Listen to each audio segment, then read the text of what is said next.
Baik, Assalamualaikum warahmatullahi wabarakatuh. Perkenalkan, nama saya Rus Pardi.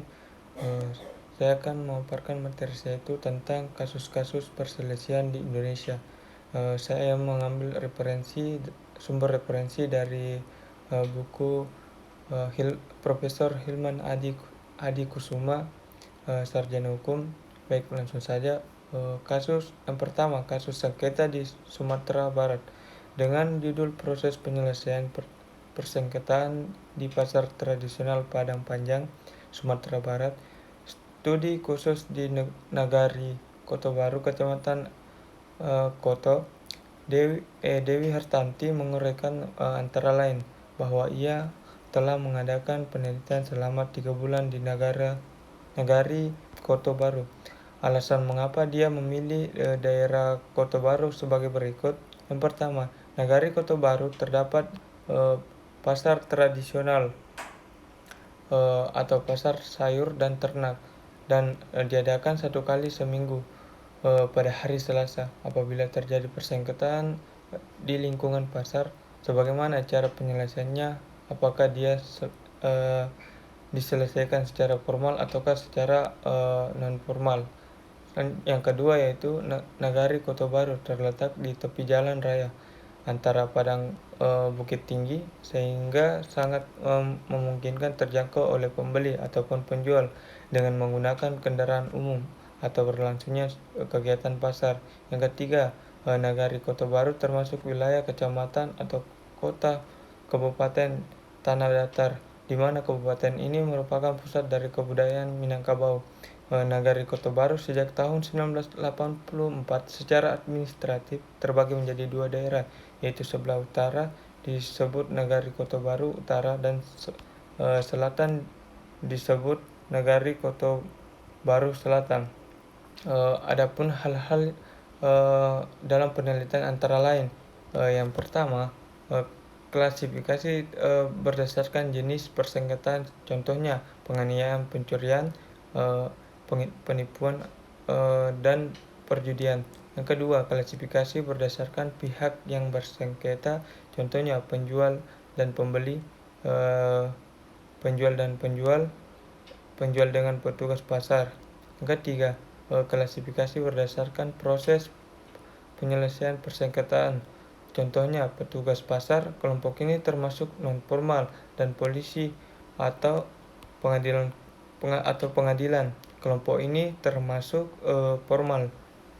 Selanjutnya kita pindah yang kedua, yaitu kasus sengketa di Sumatera Selatan dengan judul proses penyelesaian sengketa tanah dan bentuk institusinya berkenaan dengan sengketa atas penggunaan tanah pada awal pemukiman multietnis di Sumatera Selatan.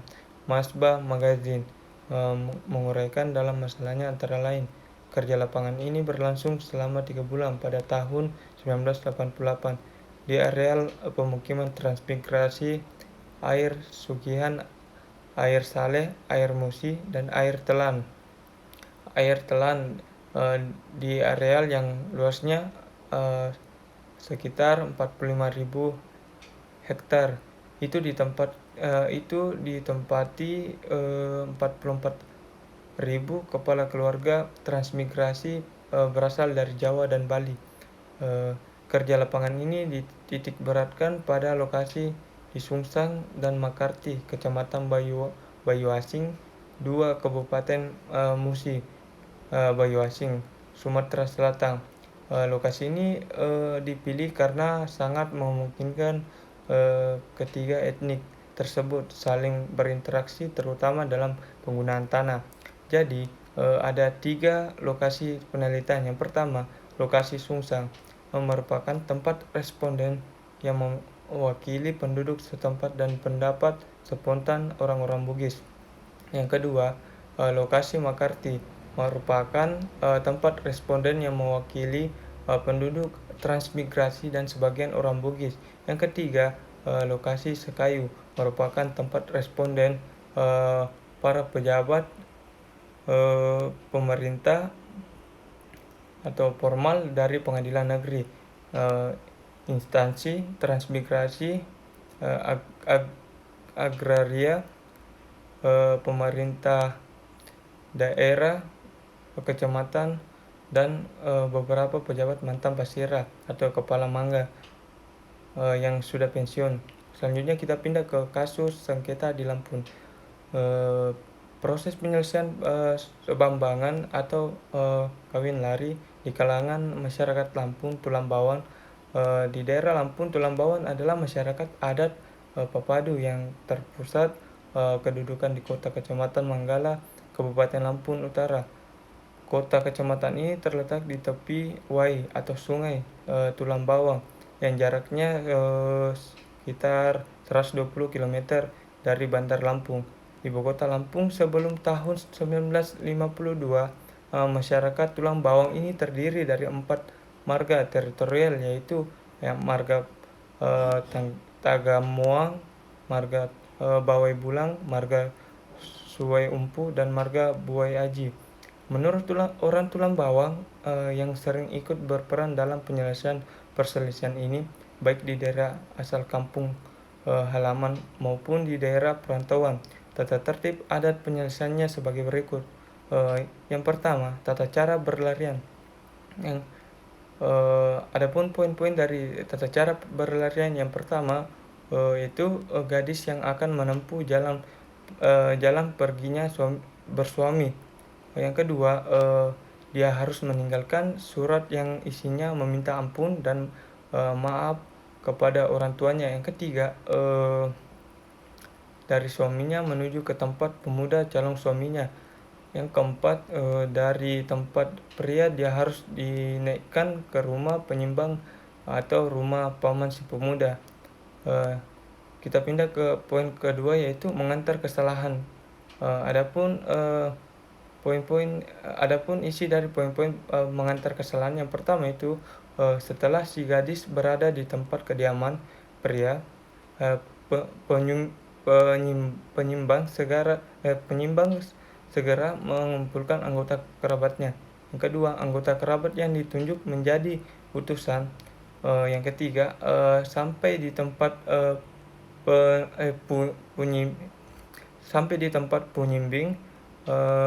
penyimbang gadis, utusan menyampaikan keris itu dengan hormat dan sopan kepada penyimbang atau kerabat gadis. Yang keempat, jika gadis itu bukan orang Tulang Bawang atau orang Lampung beradat Papadun.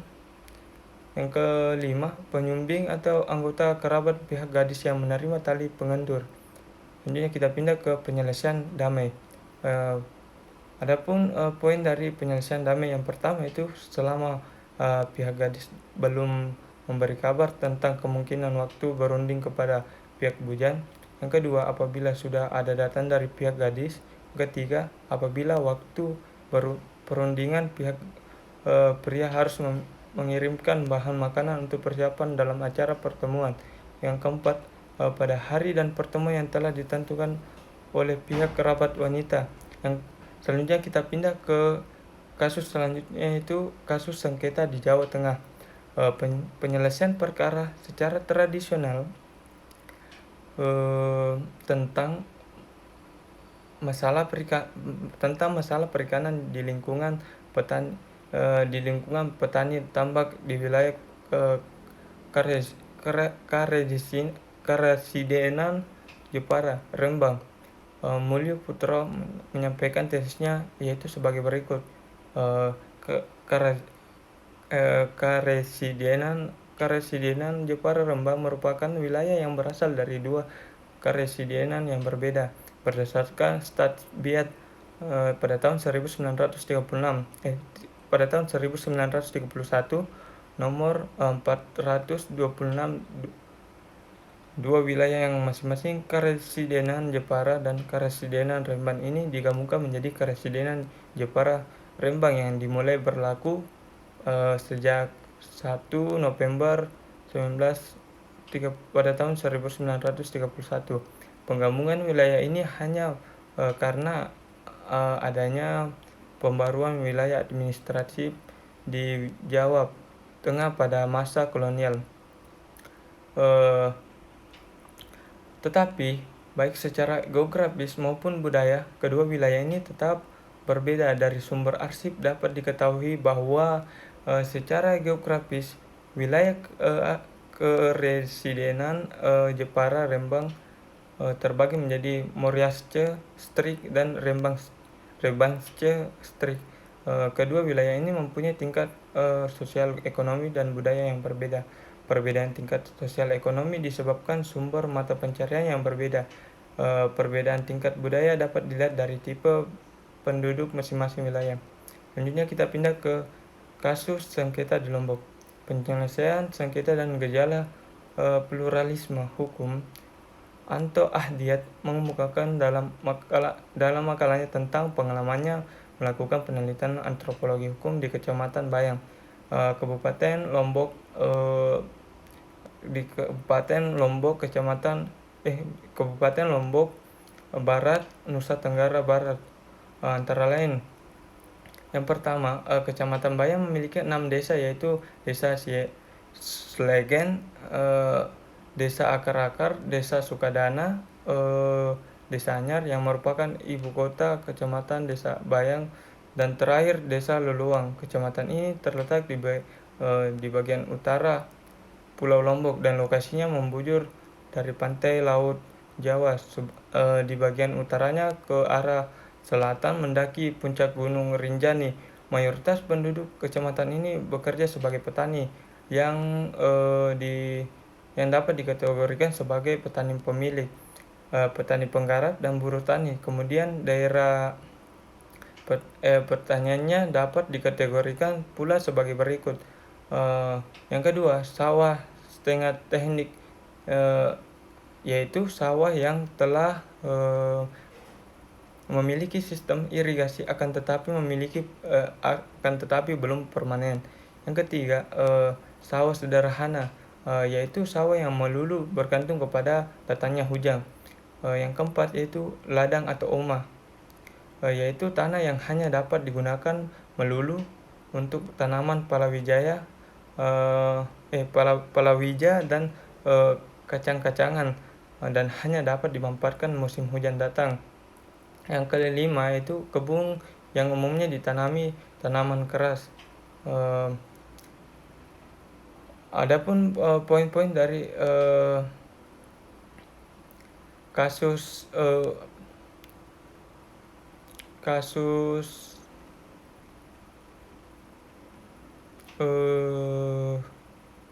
sengketa di Lampung, yang pertama itu kasus sengketa di Lombok. Yang pertama itu kasus tanah di Sukadana. Pada tanggal 10 September 1988 datang seorang tua bernama RDS, atau kurang lebih ia berusia 60 tahun, yang diantar oleh kliennya atau kepala dusun di kantor Kecamatan Bayang, memenuhi panggilan polisi Pamong Praja Kecamatan Bayang untuk didengar keterangannya sehubungan kasus sengketa tanah antara RDS dan RDD. RDS dalam keterangannya menyatakan bahwa RDD telah menyerobot dan menggarap tanah miliknya, memindah namakan tanah tersebut melalui surat izin menggarap yang dikeluarkan Camat Bayang. Tanah sengketa tersebut sampai ini masih merupakan tanah negara yang digarap milik RDS. Tanah yang digarap RDD akan tetapi dalam surat girik tanah tersebut milik RDS sebagai latar belakang para pihak yang bersengketa. Selanjutnya kita pindah ke proses sengketa dan penyelesaiannya. Kalau kita melihat latar belakang sengketa itu secara mendalam, maka sebenarnya sengketa tersebut tidak sederhana yang kita bayangkan, seperti yang dikemukakan di atas. Baik RDS dan RDD adalah pejabat desa maupun bangsawan yang secara langsung memiliki kedudukan secara sosial, politik, dan ekonomi yang tinggi dan tingkat desa dan kecamatan. Selanjutnya kita pindah ke kasus yang terakhir, yaitu kasus sengketa di Irian Jaya, yang proses penyelesaian sengketa kepemimpinan Tonowi. Hasil penelitian selama 2 bulan terhadap orang EKG di daerah Lembah Kamu, Kabupaten Paniai, Irian Jaya. Istilah EKG kami gunakan sebagai ganti istilah Kapauku, karena istilah tersebut mempunyai konotasi negatif atau orang berasal dari gunung. Adapun poin-poin dari kasus sengketa di Irian Jaya, yang pertama, deskripsi etnografi. Dari hasil pengamatan di lapangan, ternyata orang EKG tersebar di sekitar daerah danau-danau, itu Danau Paniai, Tigi, Tage, dan sebagian mendiami daerah Lembah Kamu. Daerah Lembah Kamu merupakan lokasi di mana aktivitas penelitian berlangsung dan fokus pengamatan pada desa Yotapuga. Selanjutnya kita pindah ke poin yang kedua, yaitu Tonowi dan proses perubahan sosial. Bagian ini merupakan menguraikan sampai sejauh mana proses perubahan sosial dan dampaknya terhadap kepemimpinan Tonowi. Selanjutnya kita pindah yang ketiga, yaitu birokrasi pemerintahan desa. Suatu kenyataan yang dapat dikatakan yang tidak dapat diletakkan lagi bahwa dengan diterapkannya sistem pemerintahan desa atau Undang-Undang Nomor 5 Tahun 1979, di mana pada daerah tertentu sistem tersebut dan menyatu, tetapi sebaliknya di daerah lain sistem pemerintahan dapat mengubah ataupun mengambil alih kekuasaan dari para pemimpin. Baik, itulah tadi pemaparan dari saya. Lebih dan kurangnya mohon dimaafkan. Wabillahi taufik wal hidayah. Wassalamualaikum warahmatullahi wabarakatuh.